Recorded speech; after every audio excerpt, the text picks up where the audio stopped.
tienen más oportunidades de remuneración económica.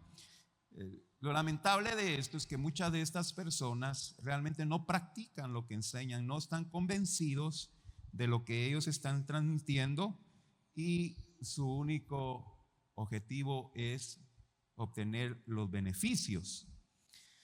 De manera, hermanos, que vamos a encontrar en este mundo dos clases de personas: los que son influencers o los que influyen y los que son influidos. Amén. Y la mayoría de personas están en el grupo de los que son influenciados. Ahora, desde que el Señor Jesucristo estuvo en la tierra, el Señor Jesucristo nos encomendó a nosotros los cristianos ser influencers. Amén. Influenciar a otros. Dice la palabra del Señor ahí en el Sermón del Monte, Mateo capítulo 5, en el versículo 13 dice: ustedes son la sal de la tierra. Amén. Ustedes son la sal de la tierra, ustedes le dan sabor a la tierra. Y el versículo 14 dice: ustedes son la luz del mundo. Amén. De manera que nosotros somos llamados a influenciar a otros a Cristo Jesús. Amén. Ahora, cuando nosotros no tenemos firmes nuestras convicciones, cuando nuestra fe es débil, entonces nosotros no podemos influenciar a otros, sino que al contrario, otros influyen en nosotros, en nuestra manera de pensar, en nuestra manera de hablar, en nuestra manera de actuar. Y eso es lo que quisiéramos hablar en esta mañana. Y en los versículos que leímos, los israelitas salieron de Egipto y fueron influenciados por personas extranjeras que estaban con ellos. Y esa influencia los llevó a rechazar a Dios y por consiguiente tomaron decisiones que les trajo malos resultados. Entonces, vemos ahí en el versículo 4 del texto que leímos: y la gente extranjera que se mezcló con ellos tuvo un vivo deseo. Y los hijos de Israel también volvieron a llorar y dijeron: ¿quién nos diera a comer carne? Veamos un poquito el contexto de esto.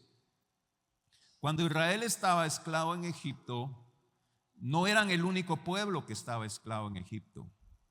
Los egipcios habían conquistado a otros pueblos que también estaban esclavizados en la tierra de Egipto.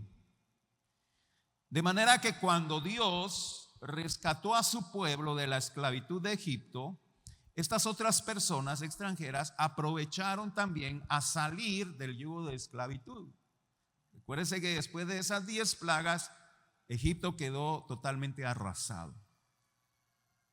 Los egipcios estaban llorando la muerte de sus primogénitos y no se estaban preocupando de retener esclavos. Así que mucha gente que también estaba esclavizada, que no eran israelitas, salieron. Y no teniendo ellos a dónde ir, pues acompañaron a los israelitas.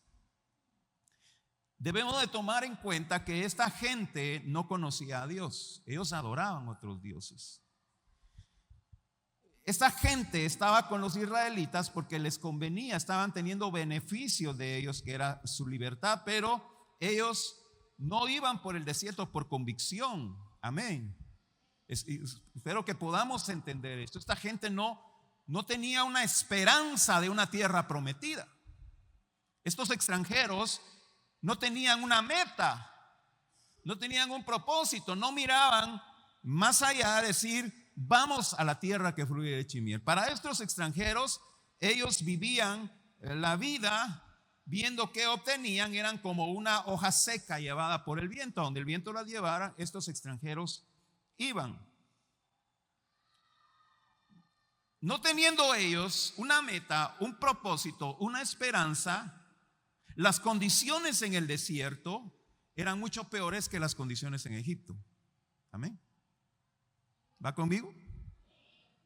No teniendo ellos una esperanza, una meta, una convicción, sus condiciones actuales en el desierto eran peores que las de Egipto.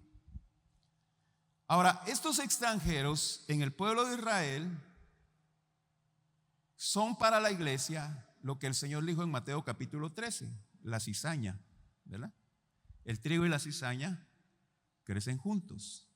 El trigo y la cizaña comparten características, pero no son iguales. Amén. En la iglesia van a haber personas que, bueno, se congregan, pero no han nacido de nuevo y comparten con nosotros muchas características. Algunos de nosotros hemos sufrido la pérdida de un ser querido, ellos también, y eso pues nos identifica. Algunos han sido despedidos injustamente de su trabajo y también cristianos han sido despedidos injustamente de su trabajo y eso nos identifica. Entonces, somos parecidos, pero no somos iguales.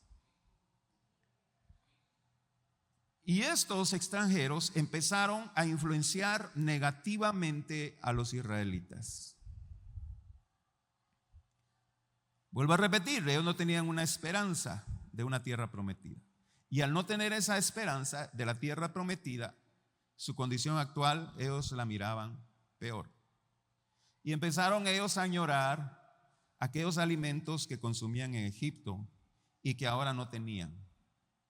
Y ahí los versículos que leímos nos da una lista: pescado, pepinos, melones, puerros, cebollas y ajos. ¿Y qué pasó con los israelitas? Empezaron a prestar atención. ¿Te acordás vos, Chepe, aquellos pescados que comíamos? ¿Te acordás? Pescado encebollado, ensalada de puerro. Y los israelitas cayeron en esa influencia. Y también comenzaron ¿a qué? A murmurar. También comenzaron a quejarse. Cayeron redonditos en la trampa.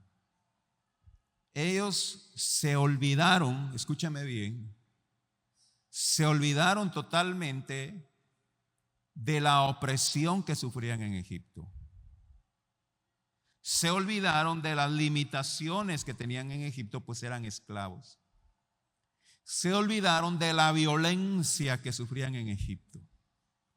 Recuerde que cuando en la época que nació Moisés, el faraón había ordenado que todo niño varón debía ser asesinado. Ellos se olvidaron de toda esa maldad que sufrían en Egipto. Se habían olvidado totalmente que eran golpeados por los egipcios. Y realmente los pescados, los puerros, las cebollas, los ajos, ¿y qué más? Melones. No compensaban el sufrimiento que ellos padecían. Amén.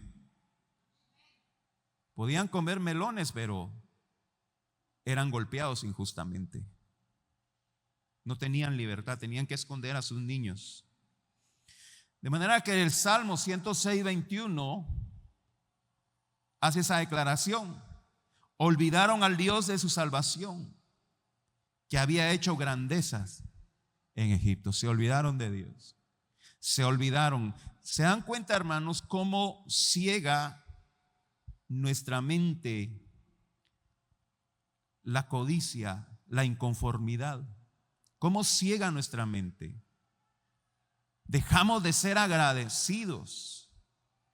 Dejamos de ver las bendiciones que recibimos de Dios por estar pensando en las cosas del mundo.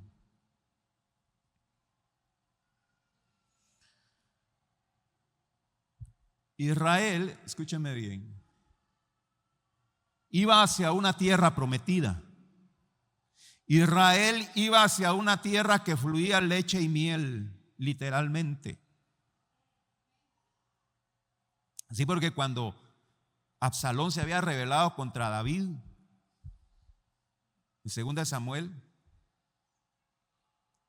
dice la Biblia que los israelitas, perdón, fue Saúl, el hijo de Saúl. Estoy confundiendo las historias. Fue el hijo de Saúl, Jonatán. Cuando pelearon contra los filisteos, entraron a un lugar donde fluía la miel, dice la Biblia. Y Jonatán extendió la vara para comer un poco de miel. Era literal, hermano, una tierra que fluía leche y miel. Los israelitas tenían esa esperanza de una tierra prometida, pero, escúchenme, tenían que entrar al proceso. ¿A dónde tenían que entrar? Proceso. Y el desierto era el proceso. El desierto era el proceso. Cuando nosotros estudiamos el Pentateuco, vamos a encontrar que en el desierto los israelitas aprendieron a conocer a Dios. En el desierto Dios les dio su ley. En el desierto Dios los organizó. En el desierto Dios los preparó. Amén. Entonces, para entrar a esa tierra prometida, tenían que entrar al proceso de Dios. De manera, hermanos, que cuando nosotros buscamos en lo secular una mejora en nuestra vida, nos proponemos, por ejemplo, sacar un título universitario, hay un precio que pagar. El título universitario no se lo regalan. Bueno, ahora con la corrupción que hay puede comprarlo, ¿verdad? Pero ¿qué le sirve si no sabe nada? Pero tiene que ganar ese título y para eso usted tiene que pasar el proceso de unos cuantos años en la universidad y esforzarse por estudiar, esforzarse por hacer sus proyectos para lograr esa meta. Amén. Hay un proceso y los israelitas tenían que entrar en el proceso de Dios. Eso no lo entendían los extranjeros. Eso no lo entendían ellos. De manera, hermanos, que en nuestra vida cristiana va a haber procesos. Amén. Ahora, la Biblia tiene una promesa gloriosa en Romanos 8:18. Y esta promesa espero que a usted le traiga fortaleza a su vida si usted está en un proceso. Pues tengo por cierto que las aflicciones del tiempo presente no son comparables con la gloria venidera que en nosotros ha de manifestarse. Yo no sé si usted entiende este texto.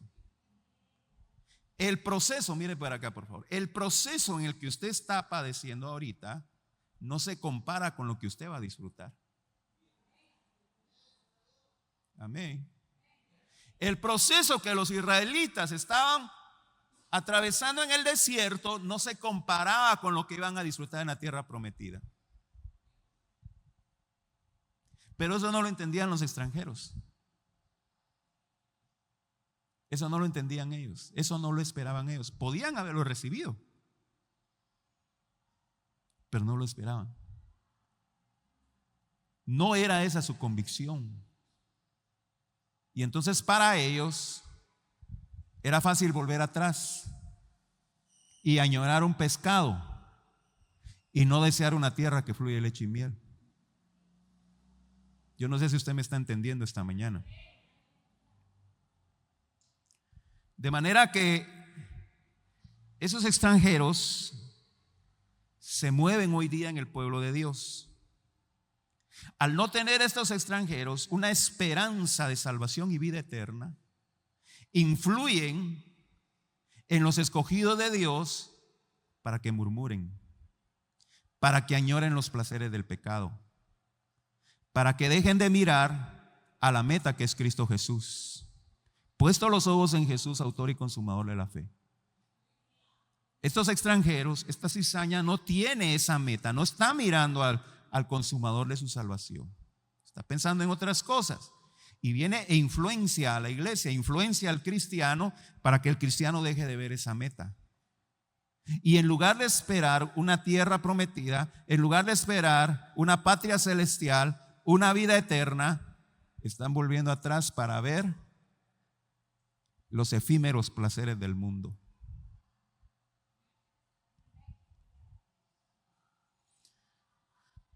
La Biblia nos aconseja constantemente alejarnos de ese tipo de personas. Y le voy a dar un texto, Efesios capítulo 5, versículo 11 y versículo 12. Y no participéis en las obras infructuosas de las tinieblas, sino más bien reprendedlas. Porque vergonzoso es aún hablar de lo que ellos hacen en secreto. Amén. Hay que reprenderlo. Esas conversaciones infructuosas. Si alguien viene con chismes, cierre su oído. Cambie la conversación. Esos extranjeros están en la iglesia y quieren envenenar a los cristianos con murmuraciones, con chismes, con novedades del mundo. Es más, las redes sociales están llenas de estas personas que quieren desviar nuestra fe, que quieren confundir nuestras convicciones. Lo tremendo de esto, hermanos, que el cristiano no solo tiene que lidiar con la influencia del mundo. Los jóvenes no solamente tienen que lidiar con la influencia del mundo, sino que también en la iglesia se enfrenta a esas situaciones. No somos llamados a copiar las costumbres ni las corrientes del mundo. Hay que tener mucho cuidado con aquellos que dicen hay que modernizar la iglesia. Amén. Hay que tener mucho cuidado. Y muchos que se ve en las redes sociales, miren qué iglesia más moderna. Hoy en día es un escándalo, pero va a llegar el tiempo en que ya no va a ser un escándalo. Y es un predicador en una iglesia que está predicando el hombre con tacones y con la cara maquillada y el pelo largo. Hoy en día eso es un escándalo para los cristianos, ¿verdad? Pero va a llegar un momento que ya no va a ser un escándalo. ¿Por qué, hermanos? Porque el mundo, Satanás, que el Señor lo reprenda, está procurando influenciar a la iglesia.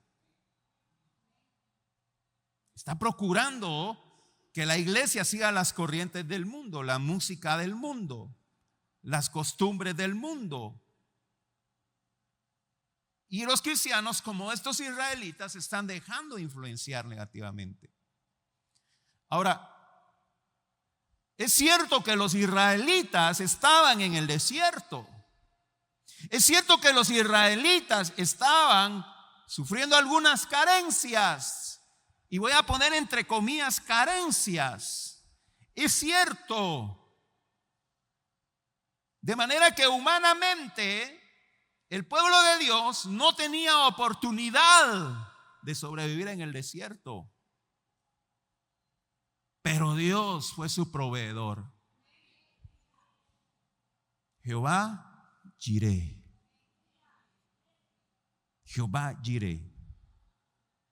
En el versículo 6, Números 11:6, dice: y ahora nuestra alma se seca, dicen los israelitas, pues nada sino este maná ven nuestros ojos. Maná. En el desierto no había provisión, pero Dios fue su proveedor. Los proveyó sobrenaturalmente de agua, hizo fluir agua de la peña. Y cuando decía no tenemos que comer, descendió el maná. Se le llama maná porque cuando los israelitas lo vieron, dijeron, lógicamente, ¿qué es esto?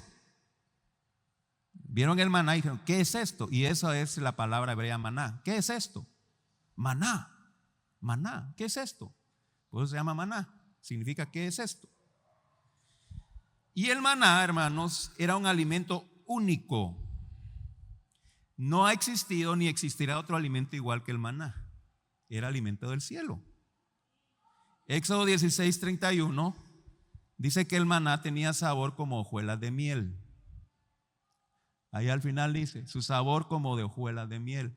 Pero también ahí en Números 11:8 que leímos, dice también que el maná tenía un sabor como aceite nuevo. El maná pues era un alimento versátil. El maná lo podían comer así recogido, se lo comían, o lo podían procesar, lo podían moler. Veamos ahí versículos 7 y 8 de Números 11, 7 y 8. Y era el maná como semilla de culantro y su color como color de bedilio. El pueblo se esparcía y lo recogía y lo molía en molinos o lo majaba en morteros y lo cocía en caldera o hacía de él tortas. Su sabor era como de aceite nuevo.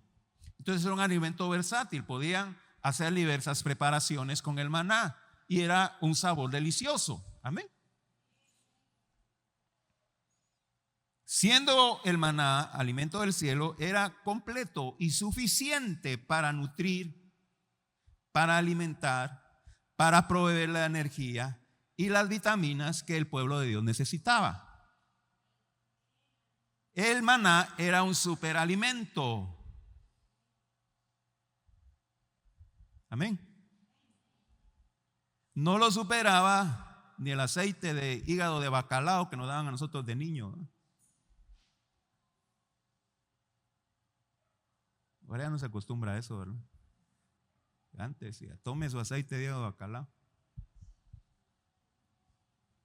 El maná, hermanos, era la maravilla, no necesitaban más.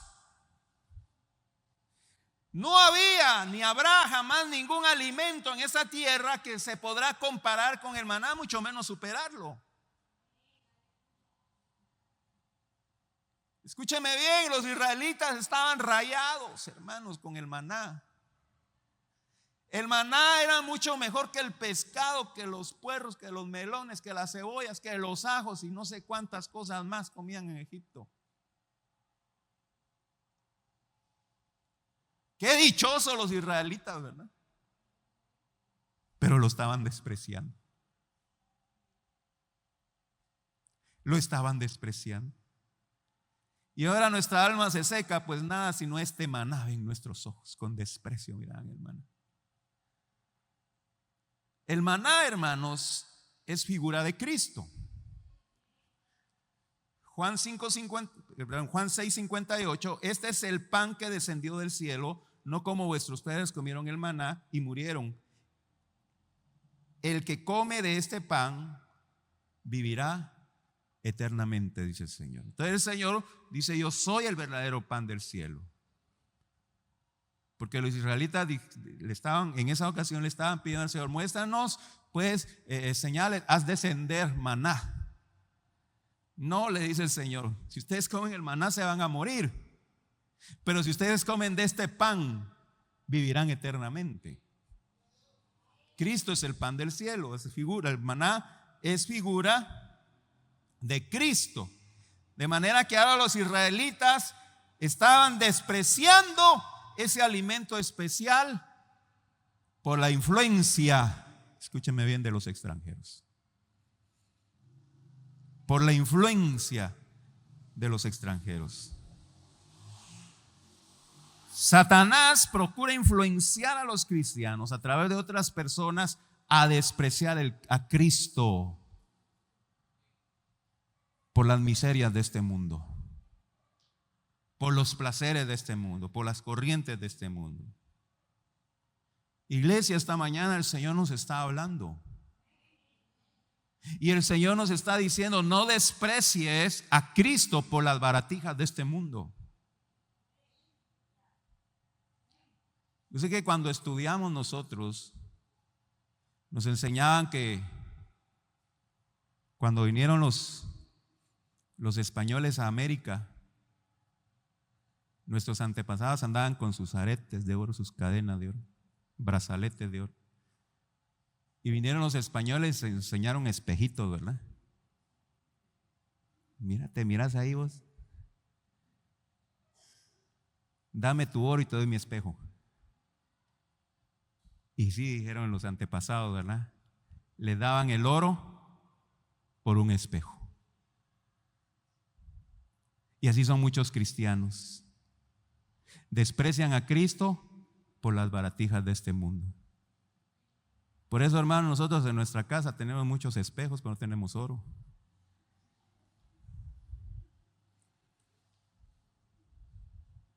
¿Cómo podemos despreciar a Dios, hermanos, por los placeres de este mundo? ¿Cómo podemos despreciar a aquel que dio su sangre en la cruz por amor a nosotros? ¿Cómo podemos darle la espalda al dador de la vida por ir a ver un partido de fútbol? Ay, perdón si ofendí a alguien. Por irse a comer una carne asada, por irse a bañar a una piscina. ¿Cómo podemos, hermanos? ¿Cómo podemos?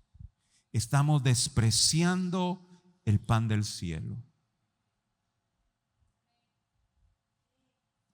Por eso Jeremías 2:13 dice: 2 males ha hecho mi pueblo.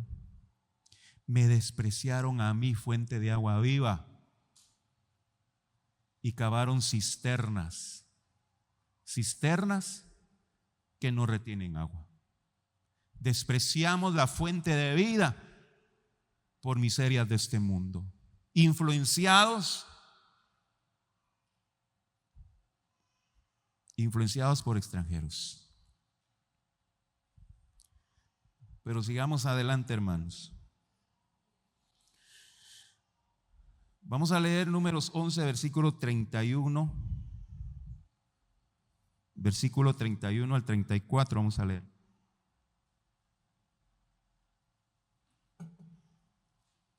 Dice la Biblia: y vino un viento de Jehová y trajo codornices del mar, y las dejó sobre el campamento, un día de camino a un lado y un día de camino al otro, alrededor del campamento, y casi 2 codos sobre la faz de la tierra. Entonces el pueblo estuvo levantando todo aquel día y toda la noche y todo el día siguiente, y recogieron codornices. El que menos recogió 10 montones, y las tendieron para sí a lo largo alrededor del campamento. Versículo 33. Aún estaba la carne entre los dientes de ellos antes que fuese masticada, cuando la ira de Jehová se encendió en el pueblo, e hirió Jehová al pueblo con una plaga muy grande. Y llamó el nombre de aquel lugar Kibrot Hataba, por cuanto ahí sepultaron al pueblo codicioso. El pueblo comenzó a quejarse: queremos carne, estamos hartos del maná, queremos carne. Entonces Dios le dijo: les voy a dar carne. ¿Quieren eso? Pues les voy a dar carne. Así dice la Biblia en Romanos capítulo 1. Como los hombres no quisieron tomar en cuenta a Dios, Dios los entregó. Dios los entregó a sus pasiones. ¿Me quieren despreciar a mí por las cosas de este mundo? Está bien, dice Dios. Yo se las entrego. ¿Quieren carne? Muy bien, les doy carne. Ahora, los israelitas creían que comer carne en vez del maná era una bendición. ¡Ay, qué bendición! Tenemos carne. Pero era todo lo contrario, era una maldición. Por eso, hermanos, aquel dicho del mundo, no todo lo que brilla es oro, es muy cierto. No todo lo que parece bendición es una bendición. Amén. Ay, se me están abriendo puertas aquí, cuidado, porque puede ser que no sean puertas de Dios. Cuidado. Hay un mejor trabajo aquí, me van a pagar más. Cuidado. Hay que doblar rodillas y pedir la dirección del Padre, porque no todo lo que parece bendición es bendición. Los israelitas dijeron: ahora sí tenemos carne, ya no maná. Esa, según ellos, era una bendición, pero no era una bendición. Era la ira de Dios por su codicia. Permitieron, hermanos, que la influencia de los extranjeros confundiera sus mentes al codiciar algo, escúchame bien, inferior a las bendiciones de Dios. Dese cuenta, amados hermanos, que la codicia ciega el entendimiento. La codicia nos hace irracionales. No nos deja ver ni nos deja entender que lo que Dios nos está dando ahora es una bendición mayor de lo que nosotros estamos deseando. Yo no sé si usted me está entendiendo esta mañana. La codicia cega nuestro entendimiento y no nos deja ver que la bendición que Dios nos está dando ahora es mayor que lo que nosotros codiciamos. Y se les podría dar un montón de ejemplos, hermanos, pero ya está oliendo la carnita asada.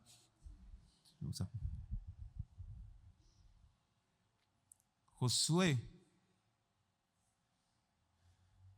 capítulo 7 nos muestra la historia de un hombre, Acab, hijo de la promesa. Había recibido la promesa de entrar a la tierra prometida. De hecho, ya estaban en la tierra prometida, pero tenían que conquistarla. Acab tenía la promesa que se le iba a dar la heredad en la tierra que fluye leche y miel. Acab tenía esa promesa, tenía que pelear por ella primero, tenía que esforzarse por ella primero.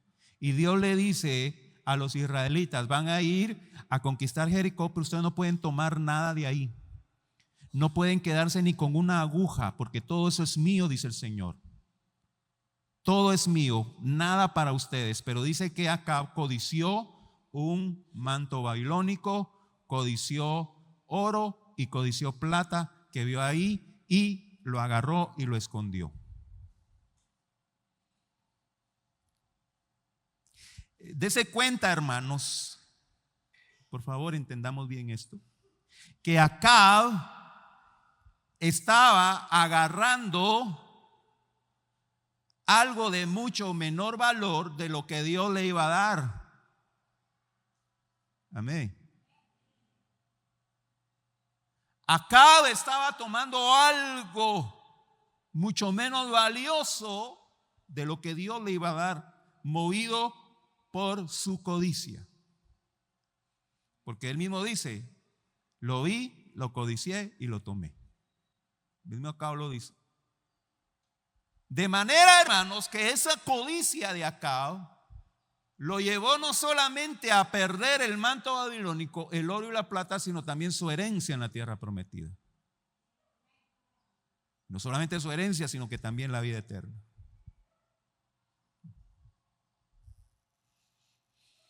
La codicia nos hace creer que lo que deseamos son bendiciones, pero realmente son maldiciones.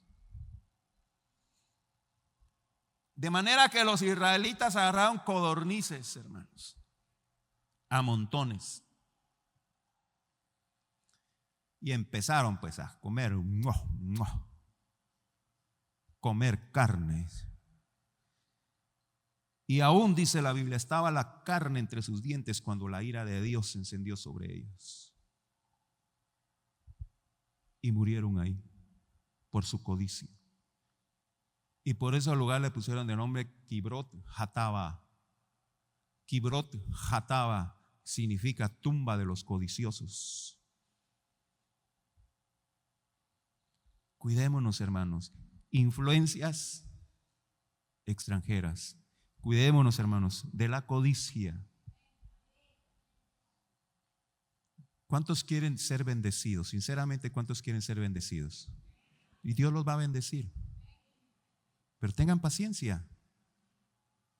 Sean obedientes, sigan el proceso de Dios. Tiene grandes bendiciones para ustedes. No permitan que la codicia los haga salirse del propósito de Dios. No permitan que la codicia los haga salirse del proceso de Dios para su vida. Lucas 12:15, el Señor Jesucristo hablando nos dice: mirad y guardaos de toda avaricia, porque la vida del hombre no consiste en la abundancia de bienes materiales que posee. Alguien que ha sido muy prosperado, y gloria a Dios por eso, que Dios lo bendiga porque ha sido prosperado. Pero muchos cristianos dicen: oh, miren cómo ha acumulado bienes materiales esta persona. Es bendecido, dice. Esa persona es bendecida.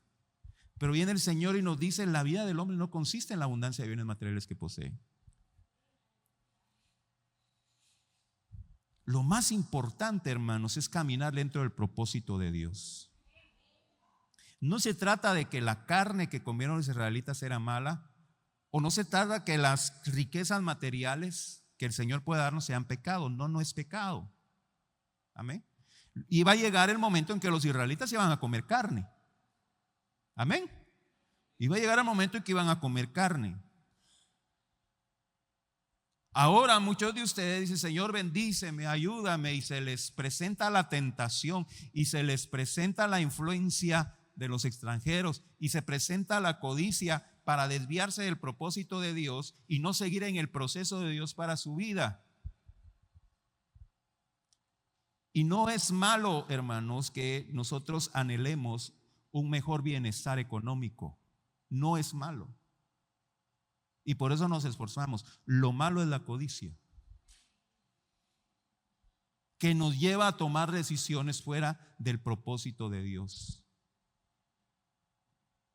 Va a llegar el momento, hermano, si usted quiere recibir esta palabra, recíbala. Va a llegar el momento en que Dios lo va a bendecir grandemente. Pero espérese, siga, sea fiel en lo poco, para que el Señor lo ponga en lo mucho.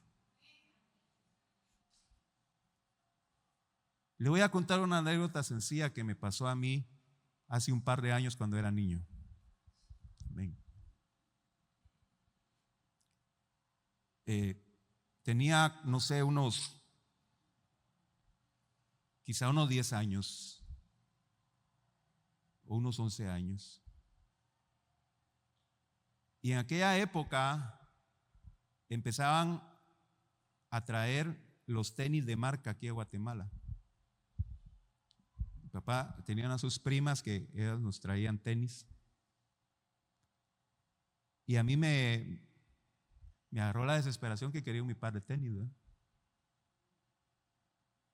Y una vez estando en mi cama, ¿se acuerdan ustedes que antes pues era muy diferente? Ahora dormíamos todos en un mismo cuarto grande y solo nos dividíamos los canceles. Y una noche estaba yo en mi cama y estaba llorando como niño berrinchudo. Y mi papá se acerca: ¿y por qué está llorando? Que quiero mi par de tenis. Y mi papá se ríe. Mi papá era de los hombres que no le gustaba que los hombres lloraran. El hombre no llora, el hombre es macho. Y mi papá se ríe de mí y me dice: mira, me dice, deja de estar llorando. Y me profetizó, tal vez él sin saberlo me profetizó: va a llegar el día en que vas a tener tenis para usar uno diferente cada día. Él me lo dijo. Y eso me consoló.